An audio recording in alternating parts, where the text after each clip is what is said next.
نحمده ونصلي على رسوله الكريم اما بعد فاعوذ بالله السميع العليم من الشيطان الرجيم بسم الله الرحمن الرحيم سيقول السفهاء من الناس ما ولاهم عن قبلتهم التي كانوا عليها۔ سامعین گرامی، دوسرے پارے کے آغاز میں اللہ رب العزت نے امت محمدیہ کو بہترین امت قرار دیا ہے اور یہ اعزاز دیا ہے کہ کل قیامت کے دن یہ امت سابقہ امتوں کے لیے گواہ بن کے آئے گی۔ اللہ کے پیغمبر علیہ الصلاۃ والسلام نے فرمایا کہ کل قیامت کے دن سیدنا نوح علیہ الصلاۃ والسلام اللہ کے دربار میں آئیں گے۔ اللہ رب العزت سیدنا نوح علیہ الصلاۃ والسلام سے پوچھیں گے، کیا آپ نے میرا پیغام لوگوں تک پہنچا دیا تھا؟ نوح علیہ الصلاۃ والسلام کہیں گے، جی میں نے آپ کا پیغام لوگوں تک پہنچا دیا تھا۔ اللہ رب العزت پوچھیں گے کہ آپ کا کوئی گواہ ہے کہ جو یہ گواہی دے کہ آپ نے میرا پیغام لوگوں تک پہنچا دیا تھا؟ تو اس وقت سیدنا نوح علیہ الصلاۃ والسلام یہ کہیں گے کہ میری گواہی دینے والی جو قوم ہے، جو امت ہے، وہ امت محمدیہ ہے۔ وہ میری گواہی دے گی کہ میں نے اپنا جو مجھ پر وحی آئی، جو رب کا پیغام آیا، جو توحید کا پیغام تھا، وہ میں نے لوگوں تک پہنچا دیا تھا۔ اور امت محمدیہ کو کیسے پتہ چلا کہ پہنچا دیا تھا؟ وہ قرآن کے ذریعے سے پتہ چلا کہ اللہ رب العزت نے قرآن پاک میں سیدنا نوح علیہ الصلاۃ والسلام کا قصہ ذکر کیا ہے اور یہ بتایا ہے کہ انہوں نے پیغام پہنچایا تھا۔ 950 سال تک وہ لوگوں کو دعوت دیتے رہے، لیکن لوگوں نے ان کی بات نہیں مانی۔ یہ اعزاز دیا امت محمدیہ کو۔ اور اسی پارے کے آغاز میں مسلمانوں کے قبلے کی تبدیلی کا ذکر ہے۔ قبلہ ایسی جہت کو کہتے ہیں جس کی طرف رخ کر کے مسلمان نماز پڑھتے ہیں، جس کی طرف رخ کر کے جانوروں کو ذبح کیا جاتا ہے، جس کی طرف رخ کر کے مردوں کو قبر میں لٹایا جاتا ہے، جس کی طرف رخ کر کے تھوکنا منع ہے۔ یہ مسلمانوں کا ایک معزز اور محترم ایک مقام اور ایک جہت ہے۔ یہ قبلہ پہلے مدینہ میں آنے سے پہلے مسلمان بھی، یہودی بھی، عیسائی بھی سارے مل کے بیت المقدس کی طرف رخ کر کے نماز پڑھا کرتے تھے۔ مکہ کے اندر تو کوئی مسئلہ نہیں تھا، اللہ کے پیغمبر علیہ الصلاۃ والسلام خانہ کعبہ میں اس طرف کھڑے ہوتے تھے کہ خانہ کعبہ بھی سامنے آ جاتا اور بیت المقدس بھی سامنے آ جاتی۔ لیکن جب مدینہ چلے گئے تو مدینہ میں ہوا یوں کہ وہاں خانہ کعبہ بیت اللہ مدینہ سے جنوب کی طرف تھا اور بیت المقدس شام مدینہ سے شمال کی طرف تھا، بالکل مخالف سمت۔ اگر بیت المقدس کی طرف رخ کرتے ہیں تو خانہ کعبہ کی طرف رخ نہیں ہو سکتا، اگر خانہ کعبہ کی طرف رخ کرتے ہیں تو بیت المقدس کی طرف رخ نہیں ہو سکتا۔ تو پھر کیا کیا جائے؟ اللہ کے پیغمبر علیہ الصلاۃ والسلام نے بیت المقدس کی طرف رخ کر کے نماز کی ادائیگی شروع کر دی۔ تقریباً 16 سے 17 مہینے تک آپ نے بیت المقدس کی طرف رخ کر کے نماز پڑھی۔ اور قد نرا تقلب وجهك فی السماء، آپ کا یہ دل چاہتا تھا، آپ کو یہ پسند تھا اور محبوب تھا کہ ہمارا قبلہ خانہ کعبہ کو بیت اللہ کو بنا دیا جائے۔ اور پھر بالآخر فول وجهك شطر المسجد الحرام، اللہ رب العزت نے قبلے کو تبدیل کر دیا۔ قرآن نازل ہو گیا کہ پیغمبر آج کے بعد اگر آپ نے نماز پڑھنی ہے تو خانہ کعبہ اور بیت اللہ کی طرف رخ کرنا ہے۔ آپ نے سب سے پہلی جو نماز بیت اللہ کی طرف رخ کر کے نماز پڑھی تھی وہ نماز عصر تھی۔ اور ایک صحابی مدینہ سے چلا، قباء میں پہنچا، انہوں نے دیکھا کہ قباء کے اندر مسجد میں ابھی بھی صحابہ شام کی طرف بیت المقدس کی طرف رخ کر کے نماز پڑھ رہے ہیں۔ دوران نماز انہوں نے یہ بتایا کہ مسلمانوں کا قبلہ تبدیل ہو گیا ہے۔ صحابہ کی اطاعت، فرما برداری اور جذبہ اطاعت دیکھیں کہ نماز کے دوران ہی بالکل مخالف سمت قبلہ تھا، نماز کے دوران ہی انہوں نے اپنا قبلہ تبدیل کر لیا۔ یوں صفیں بنی ہے مثال کے طور پہ، اس طرف رخ ہے لیکن قبلہ تبدیل کر کے اس طرف کر دیا گیا ہے، تو تمام صحابہ نے اپنے رخوں کو پھیر لیا، گھوم گئے۔ یہ قبلہ جب تبدیل ہوا، یہودیوں نے اعتراض شروع کر دیا، یہودی کہنے لگے کہ کبھی جو قبلہ ہے اگر یہ درست تھا تو پھر اسے تبدیل کیوں کیا گیا، اور اگر یہ قبلہ درست نہیں تھا تو تم نے آج سے پہلے اس قبلے کی طرف رخ کر کے نمازیں کیوں پڑھی ہیں؟ تو اللہ رب العزت نے ان لوگوں کا جواب دیا کہ ایسی باتیں کرنے والے بیوقوف ہیں، اصل کسی جہد کی کوئی حیثیت نہیں، حیثیت اس بات کی ہے کہ آپ اللہ کے حکم پر اپنے سر کو جھکا دیں، حیثیت اس بات کی ہے۔ اب اللہ رب العزت نے آزمایا ہے، قبلہ اگر بیت المقدس تھا تو وہ بھی اللہ نے مقرر کیا تھا، اگر بیت اللہ ہے تو وہ بھی اللہ نے مقرر کیا ہے۔ یہ تمہاری آزمائش ہے کہ کون اللہ رب العزت کا حکم مانتا ہے اور کون انکار کرتا ہے۔ بعض صحابہ کے ذہن میں بات آئی کہ خانہ کعبہ کو قبلہ بنانے سے پہلے جو صحابہ فوت ہو گئے ہیں انہوں نے تو ساری زندگی بیت المقدس کی طرف رخ کر کے نمازیں پڑھی تھی، ان کی نمازوں کا کیا بنے گا؟ تو اللہ رب العزت نے قرآن پاک کو نازل فرما دیا وَمَا كَانَ اللَّهُ لِيُضِيعَ إِيمَانَكُمْ، کہ اللہ رب العزت تمہاری نمازوں کو ضائع نہیں کرے گا۔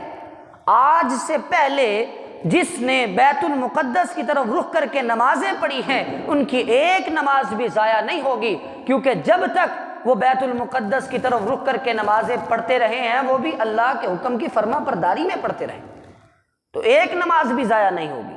تو مسلمانوں کا قبلہ بیت اللہ کو بنا دیا گیا۔ اس قبلے کی تبدیلی کے بعد اللہ رب العزت نے اس پارے کے اندر مسلمانوں کو صبر کرنے کا حکم دیا کہ اللہ رب العزت نے فرمایا کہ میں اپنے بندوں کو آزماتا ہوں، مال دے کر، مال لے کر، اولاد لے کر، جانوں کے اندر کمی کر کے، باغوں کے اندر کمی کر کے، مالوں کے اندر کمی کر کے۔ الذین اذا اصابتهم مصیبہ قالوا انا للہ وانا الیہ راجعون، جو اللہ کے بندے ہیں جب مصیبت آتی ہے تو وہ انا للہ وانا الیہ راجعون کے کلمات ادا کرتے ہیں۔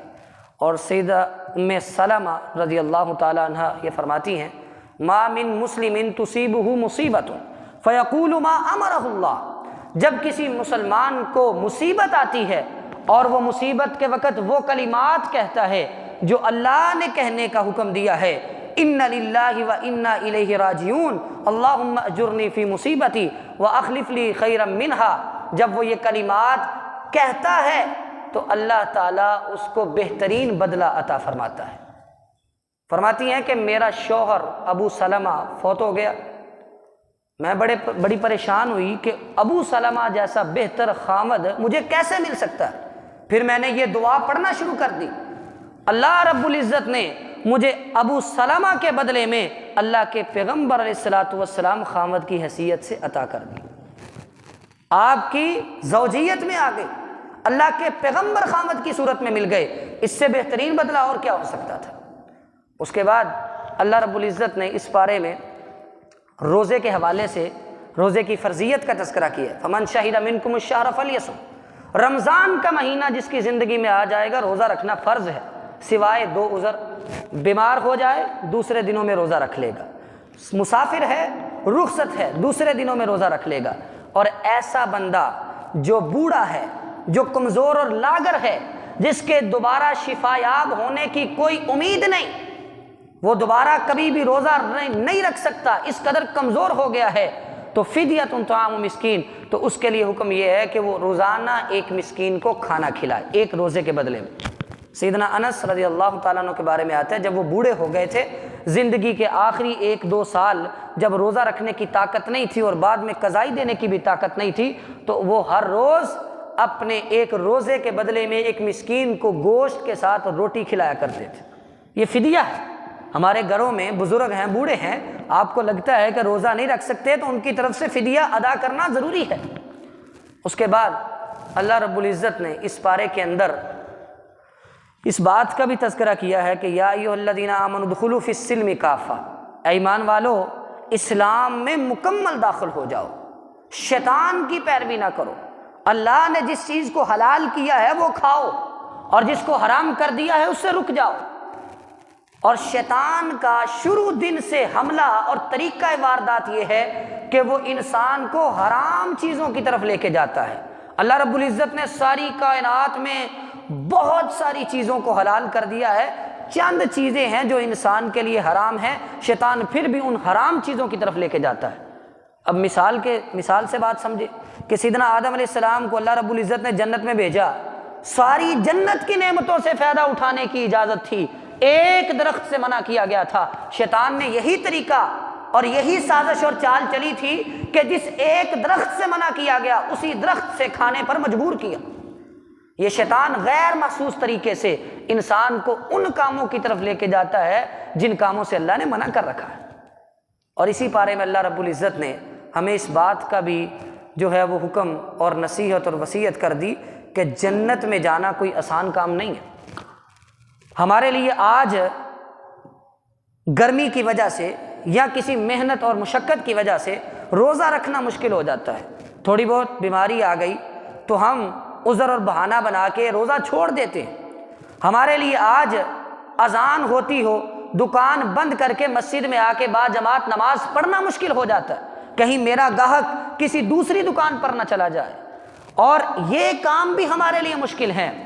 اور اللہ کے پیغمبر علیہ الصلوۃ والسلام نے اپنے صحابہ کو فرمایا کہ میرے صحابہ، تم سے پہلے جو لوگ تھے جنت حاصل کرنے کے لیے ان کے سروں پہ درمیان میں آرا رکھ کے ان کے وجود کے دو حصے کر دیے جاتے تھے، لوہے کی کنگھیوں کے ساتھ ان کے گوشت اور ہڈیوں کو جدا جدا کر دیا جاتا تھا۔ ام حسبتم ان تدخلوا الجنہ ولما یأتکم مثل الذین خلو من قبلکم مستهم البأساء والضراء، کیا تم نے گمان کر لیا ہے کہ جنت میں ایسے ہی چلے جاؤ گے؟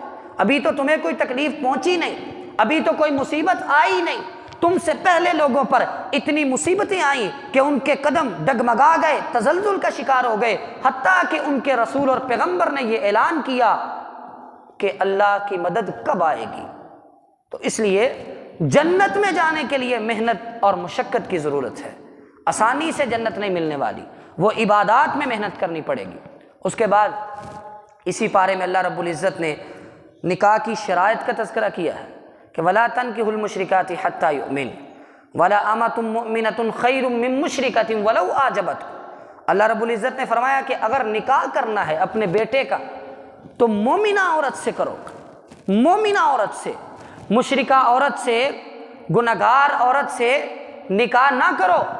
اور اللہ کے پیغمبر علیہ الصلوۃ والسلام نے فرمایا تنکح المرأۃ لأربع لمالها ولحسبها ولجمالها ولدینها فاظفر بذات الدین۔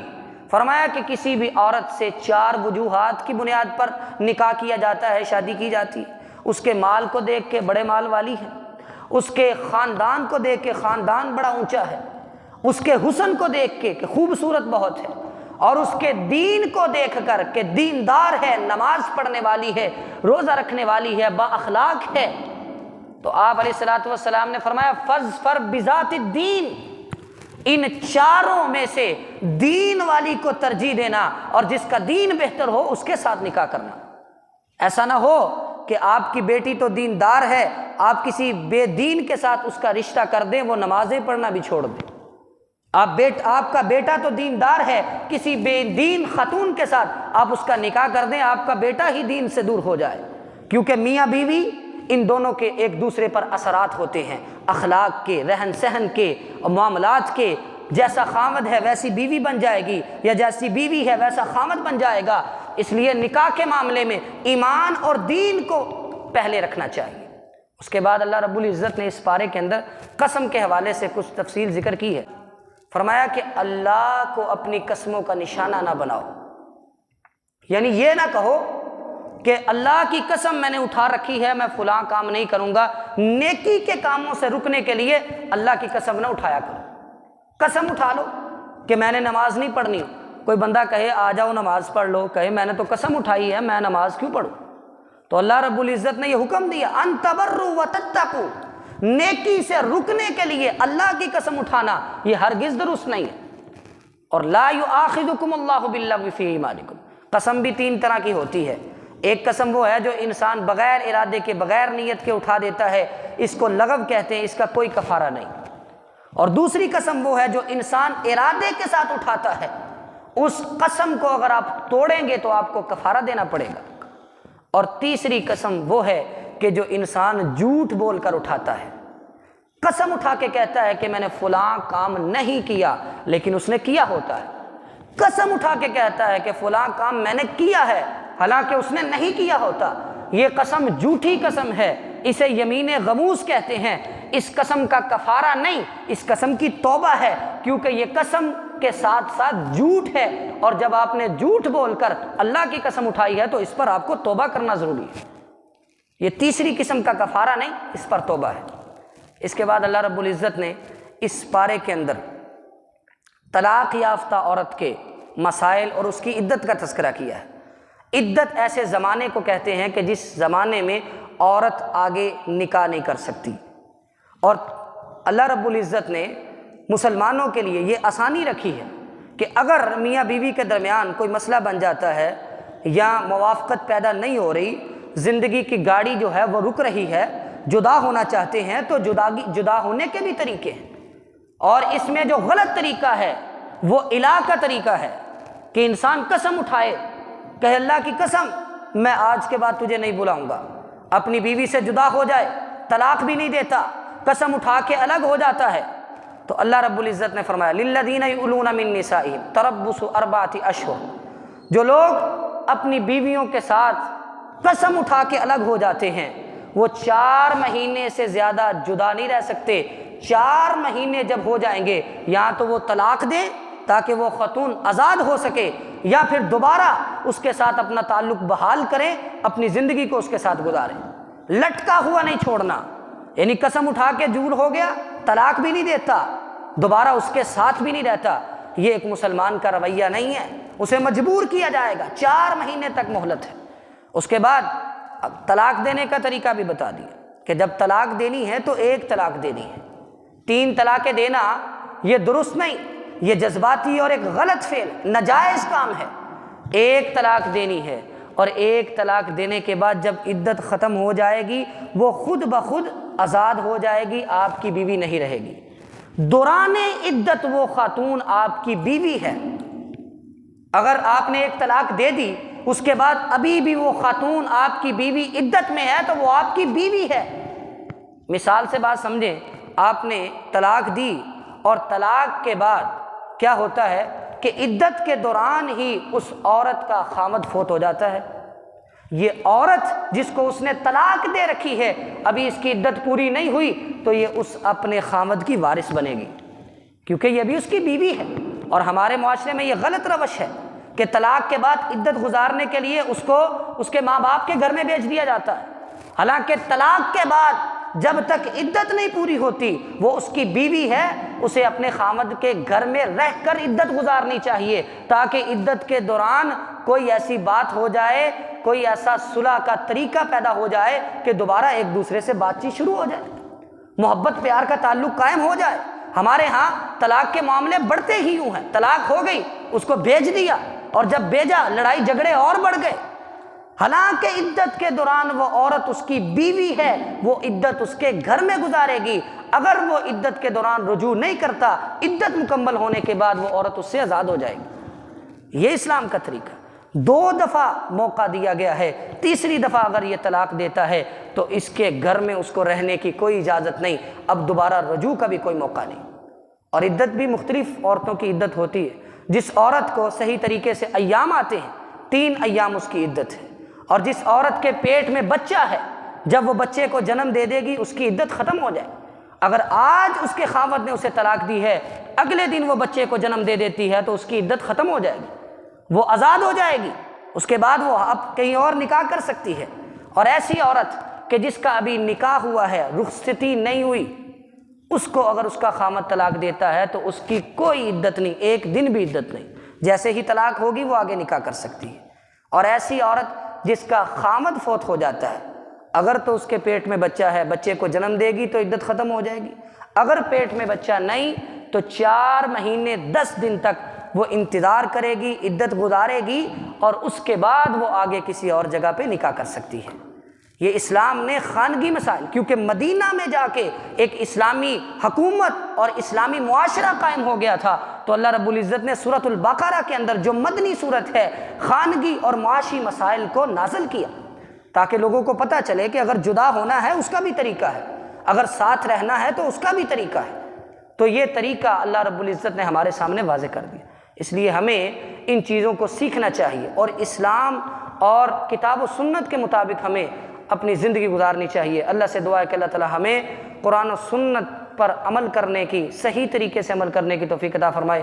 وآخر دعوانا ان الحمد للہ رب العالمین۔